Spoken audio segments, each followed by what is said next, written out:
Olá pessoal, nesses slides a gente vai conversar sobre técnicas de amostragem, né? O que é amostragem? A amostragem nada mais é do que o processo que a gente utiliza para coletar uma amostra de uma população. Esse tópico ele é uma ramificação da estatística e é um tópico extremamente complexo e longo, tá? E a gente vai abordar aí alguns pontos principais, né? Conversar um pouco sobre as principais metodologias utilizadas aí para realizar esse tipo de procedimento. Então, antes de mais nada, alguns conceitos básicos.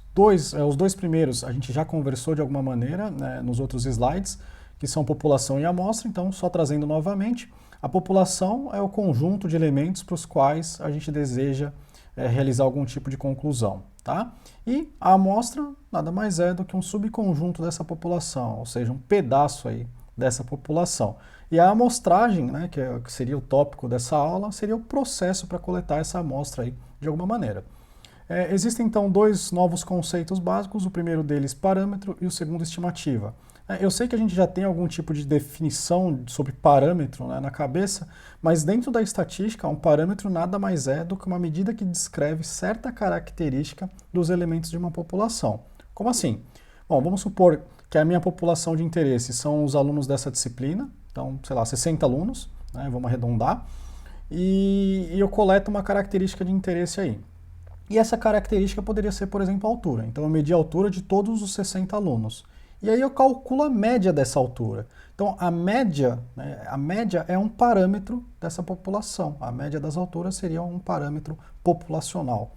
E o outro conceito básico seria a estimativa. A estimativa é um valor calculado com base na amostra e usado com a finalidade de avaliar aproximadamente um parâmetro.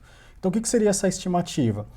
Ao invés de eu calcular a altura de todos os alunos da população, eu vou retirar uma amostra, sei lá, de 5 alunos, por exemplo, eu calculo a altura de cada um desses 5 alunos e aí eu calculo a média da altura desses 5 alunos.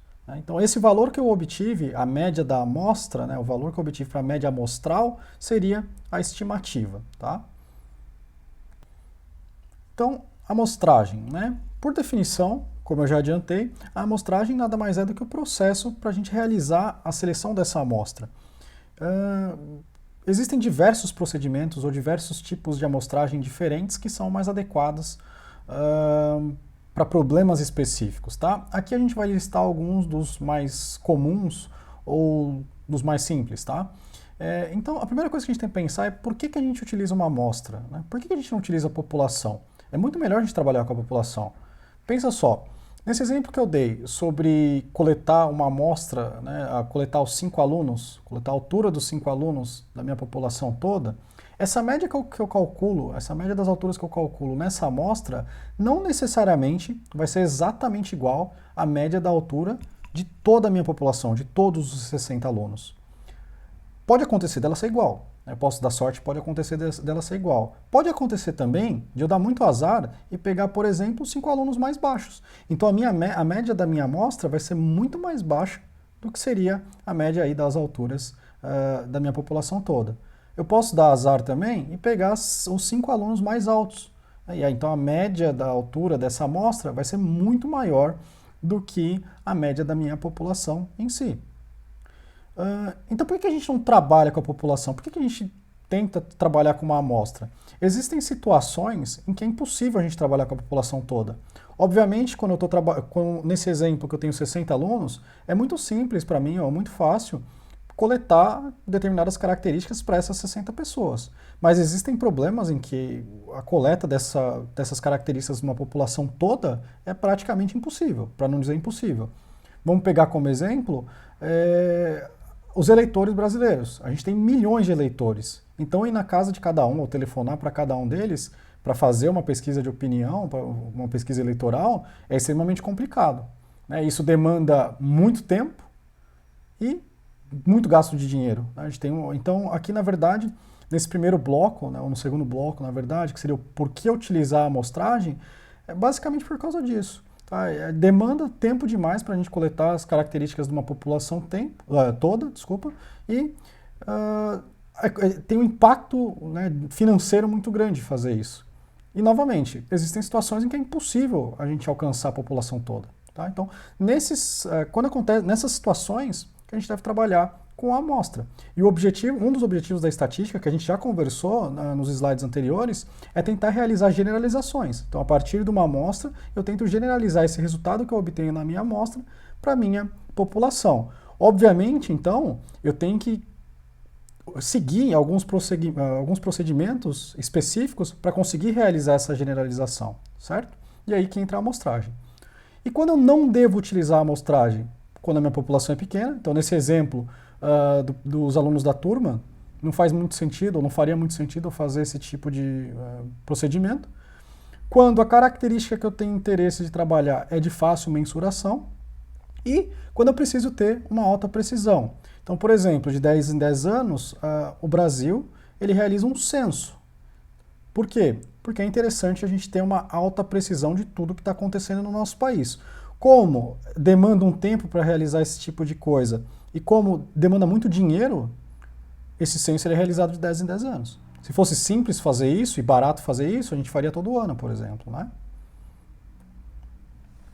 Então tá, então como a gente seleciona uma amostra de modo que a gente consiga generalizar os resultados para a população? Então, de novo, a ideia aqui é tentar reduzir custo e reduzir o tempo aí para medir uma determinada característica de interesse, ou características de interesse.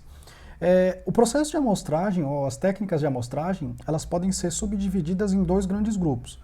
O primeiro grupo seria da amostragem aleatória, ou amostragem probabilística, e o segundo grande grupo seria da amostragem não aleatória ou amostragem não probabilística. Nesses slides a gente vai tratar basicamente desse primeiro grande subgrupo, que seria da amostragem aleatória, porque é a partir dele que a gente consegue realizar generalizações para a minha população, tá? Mais especificamente, a gente vai trabalhar com a amostragem aleatória simples, a amostragem aleatória sistemática, a amostragem aleatória estratificada e a amostragem aleatória por conglomerados. Na amostragem aleatória, todos os elementos da minha população de interesse têm a mesma chance de serem coletados, ou entrevistados, ou observados. Tá? Ao passo é que na amostragem não aleatória a gente não tem isso. Alguns exemplos de amostragem não aleatória, então só para deixar aí nos slides, seria a amostragem acidental, a amostragem intencional e a amostragem por cotas.